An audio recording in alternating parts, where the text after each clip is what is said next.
کا جو ٹاپک ہے وہ ہے کامیابی کے وظیفے، اور اس ٹاپک کے بارے میں آج ہم ڈیٹیل میں بات کریں گے انشاءاللہ تعالی۔ بڑا انٹرسٹنگ ٹاپک ہونے والا ہے، کیونکہ سبحان اللہ میں پچھلے بہت عرصے سے سوچ رہا تھا کہ اس ٹاپک کے بارے میں ایک ویڈیو بناؤں گا اور اس پہ ڈیٹیل میں بات کروں گا، لیکن سوچا کیوں نہ ویڈنسڈے نائٹ ایکسکلوسیو میں سی بات کر لی جائے اور آپ لوگوں کو ایک لائف میں جتنی بھی پرابلمز ہیں ان کا سولوشن جو ہے نا وہ پرووائڈ کر دیا جائے۔ اور یہ جو وظیفے ہیں سبحان اللہ یہ قرآن و حدیث سے ثابت وظیفے ہیں، اور اگر ہم ان وظیفوں پہ اور ان اعمال پہ عمل کریں گے تو انشاءاللہ ہماری زندگی میں سکون، چین، اطمینان بھر جائے گا اللہ اور اس کے رسول کے وعدے کے مطابق۔ اللہ سبحانہ و تعالیٰ نے بھی ہم سے قرآن و حدیث میں بہت سارے پرومسز کا وعدہ کیا ہے، اور اللہ کے نبی نے بھی ہمیں وعدہ کیا ہے۔ مجھے پچھلے کچھ عرصے میں بہت سارے سوالات لوگ بھیج رہے تھے کہ میرے جو فیملی ٹائز اچھی نہیں ہے، فیملی سٹیٹس فیملی کے ساتھ چھوٹے موٹے جھگڑے ہو رہے ہیں، فائنینشیل کرائسس ہے، سٹریس سے ہم گزر رہے ہیں، دیر از ایموشنل ٹرموائل، عجیب سا فیئر ہے کچھ چیزوں کا، ڈیتھ کا فیئر ہے، انسکسیسفل ہونے کا فیئر ہے، فائنینشیل ریسٹرینٹس کا فیئر ہے، پھر انزائٹی ہے، ڈپریشن ہے، کچھ ڈائیورسز کے ایشوز ہیں، کچھ ہراسمنٹ کے کیسز ہیں، تو سبحان اللہ بہت سارے ایشوز تھے۔ اور مجھے بہت سے لوگ کہتے ہیں ہمیں وظیفہ بتائیں، تو میں نے سوچا کیوں نہ میں کچھ وظیفے کمپائل کروں قرآن و سنت سے، اور میں سب کے سب آپ کو 1 گھنٹے کے اس ٹاپک میں بتا دوں۔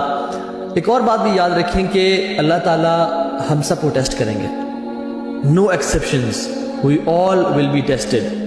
ہم میں سے بڑا چھوٹا، امیر غریب، کالا گورا، عرب عجم، کوئی نہیں بچے گا، اللہ تعالیٰ ہم سب کو ٹیسٹ کریں گے۔ اس کی دلیل کیا ہے؟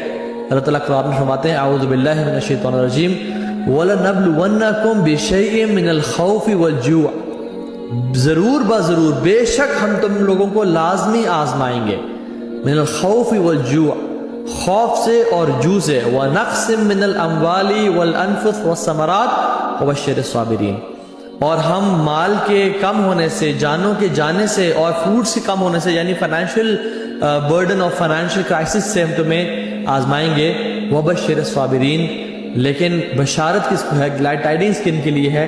جو صبر اختیار کرنے والے ہیں۔ تو اس آیت میں ہمیں پتہ چلتا ہے there is no exception for anybody، ہر بندہ ٹیسٹ کیا جائے گا۔ if you are not going through a test then know that you are going through a test which is the test of gratitude۔ sometimes in life we believe کہ نہیں میری life میں سب set ہے، ہر چیز اچھی گزری ہے، when we think that we are not being tested we are still being tested۔ اور اس نہ ٹیسٹ لینے کا جو ٹیسٹ ہوتا ہے وہ کیا ہوتا ہے کہ انسان شکر ادا کرتا ہے یا نہیں کرتا، اللہ تعالیٰ کے انعامات پہ اللہ تعالیٰ کو راضی کرتا ہے یا نہیں کرتا۔ اور جو مشکلات کے ٹیسٹ ہیں، مصیبتوں کے ٹیسٹ ہیں، ان کا جو رد عمل ہے، ایکسپیکٹیشن ہے اللہ تعالیٰ ہم سے کیا کر رہے ہیں، وہ صبر ہے۔ تو مشکلات پہ صبر اور نعمتوں پہ شکر، یہ ٹیسٹ ہے۔ Every reunion is followed by separation, ان مع العسر یسرا۔ Every good times are followed by bad times. Every laugh is followed by a cry. So we all will be tested in life. Now کامیابی کے وظیفے، پہلی بات تو یہ ہے کہ اسلام اللہ اور رسول کی باتیں ماننے کا دین ہے، منانے کا دین نہیں ہے۔ ہم لوگوں نے اسلام کو منانے کا دین بنا لیا کہ اس دن کو منا لیتے ہیں، اس دن کو منا لیتے ہیں، یہ ایونٹ آ رہا ہے اس کو منا لیتے ہیں، رمضان میں رمضان کی راتوں کو منا لیتے ہیں، عیدوں کو منا لیتے ہیں، مختلف راتوں کو منانا شروع کر دیا، حالانکہ اسلام ماننے کا دین تھا۔ تو میں آپ کو یہ کانسیپٹ کلیئر کروں کہ اسلام میں یہ جو لاکھوں کے حساب سے تسبیحیں جو لوگ آپ کو دے دیتے ہیں نا، یہ اس کی کوئی دلیل اس طرح سے نہیں ہے۔ آپ کو پتہ علماء تو یہ بھی لکھتے ہیں کہ جو میکسیمم اذکار جو کوانٹٹی وائز جو اللہ نے سب سے زیادہ دفعہ پڑھنے کو بولا وہ کیا ہے، 100 سے اوپر اذکار سنت سے ثابت ہی نہیں ہے۔ ہاں یو کین ریسائٹ استغفر اللہ maybe 1000 times a day، yes، نفل عبادت جتنی بھی کی جائے اتنا بہتر ہے، لیکن اگر کوئی شخص آپ کو کہتا ہے کہ اللہ تعالیٰ کا یہ نام آپ اتنے لاکھ دفعہ پڑھیں یا اتنے 1000 دفعہ پڑھیں آپ کا یہ مسئلہ حل ہو جائے گا، then we need to have a دلیل for that کہ وہ بندہ کس طرح سے بات کر رہا ہے۔ تو میں آپ کو آج کچھ وظیفے سے شیئر کروں گا جو کہ ہماری زندگی کو واقعتاً بدل سکتی ہے۔ اور پہلا جو وظیفہ ہے وہ ہے اللہ کا تقوی اختیار کرنا، کیونکہ ہمارا دین جو ہے نا، یہ بات یاد رکھیں، انفارچونیٹلی ہمارے سب کانٹیننٹ میں نا ہم نے اسلام کو ایک بفے سمجھ لیا ہے میں جس چیز کو چاہوں اٹھا لوں, جس چیز کو چاہیں چھوڑ دوں. اسلام از ناٹ اے سیلڈ بار اور اے بوفے کہ جو چیز مجھے پسند آ رہی ہے میں اس کو اٹھا لوں اور جس کو میں پسند نہیں آ رہی اس کو میں چھوڑ دوں. ہم کس طرح کے مسلمان بن چکے ہیں کہ آج رات جی ناچ گانا ہوگا عشاء کی نماز کے بعد, نمازیں بھی پڑھنی اور ناچ گانے بھی کرنے ہیں. دن میں ماں جی قرآن بھی پڑھ رہی ہیں, تہجد بھی پڑھ رہی ہیں, لیکن جب بیٹی کی شادی کی باری آتی ہے تو ڈھولکی بھی چل رہی ہے اور مہندیاں بھی چل رہی ہیں اور ڈانس پارٹیز بھی چل رہی ہیں اور سب آپس میں جو ہے نا میوزک بھی پلے کیا جا رہا ہے which is completely حرام, اور سب کچھ کیا جا رہا ہے کیونکہ وہ چیز مجھے نا پسند نہیں ہے تو اس لیے میں اس کو چھوڑ دوں گا. حالانکہ اللہ تعالیٰ ہم سے کیا ایکسپیکٹ کرتے ہیں, یا ایھا الذین آمنوا ادخلوا فی السلم کافہ, اے لوگوں جو ایمان لائے ہو ادخلوا فی السلم کافہ, اسلام میں پورے کے پورے داخل ہو جاؤ. یہ 50-50 دین نہیں چلے گا, یہ بفے کا کانسیپٹ اسلام میں نہیں چلے گا. سو دا فرسٹ وظیفہ از تقوی آف اللہ سبحانہ و تعالیٰ. اللہ تعالیٰ فرماتے ہیں وَمَن یتق اللہ یجعل لہ من امرہ یسرا, جو بھی تقوی اختیار کرے گا ہم اس کے کاموں کو بھی آسان کر دیں گے. ایک شخص تھا بڑا نیک انسان تھا, حاتم الاسم ان کا نام تھا. وہ شخص انہوں نے اپنی خواہش ظاہر کی اپنی بیوی سے کہ میں اس دفعہ حج کرنا چاہتا ہوں, لیکن میرے پاس پروویژن نہیں ہوتا نا کہ میں تم لوگوں کو پرووائڈ کر سکوں. کچھ مہینوں کا تو ہے لیکن اس سے زیادہ نہیں ہے. اینڈ ریممبر کہ ان ڈیز میں جو حج کا سفر تھا وہ 15 دن یا 40 دن کا نہیں تھا, وہ مہینوں کا سفر تھا جس میں انسان جب ایک دفعہ نکلتا تھا تو اس کے واپس آنے کے چانسز کم ہوتے تھے, بیکاز وہ گھوڑوں کے ذریعے, اونٹوں کے ذریعے اور گدھوں کے ذریعے ٹریول کر کے جانا پڑتا تھا. تو سبحان اللہ وہ جب انہوں نے بات کی تو ان کی بیوی نے کہا کہ ٹھیک ہے اگر آپ کے پروویژنز نہیں ہیں تو پھر آپ رک جائیں, نہ جائیں, اور کیا ہو سکتا ہے.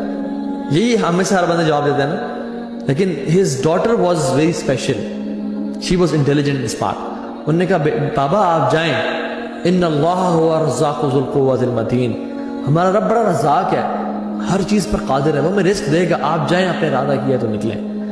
ہی took courage from her statement اور وہ نکل پڑے.